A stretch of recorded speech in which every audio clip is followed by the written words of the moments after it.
Connect your Telegram account. Scanning the QR code, enter your Telegram phone number. Telegram will send you a verification code. Enter the verification code. Continue the setup. Select a Telegram channel. Continue to the template setup. Create a Copier template. Enter a name for the template. Configure the Copier settings. Enter the default buy and sell lot sizes for Telegram signals.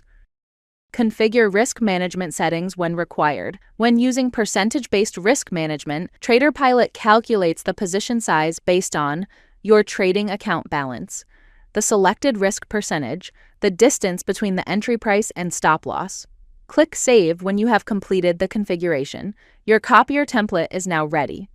Because Telegram is the signal sender, the trading account will be added as a receiver or slave account.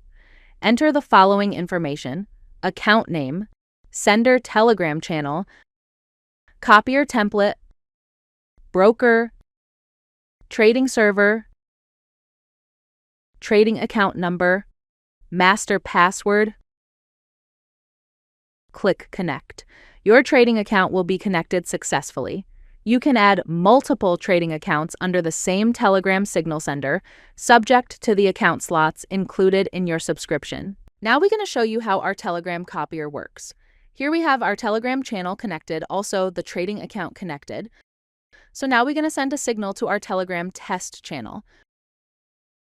For example, we are going to send a signal on XEUSD buy now with SLNTP. So let's check on the trading platform if our trade got placed. Here we can see our trade got placed with correct SLNTP, and we can check the logs as well of our trade. So now we're going to show how the closing works. So if you drag and mention close, the trade will get automatically closed.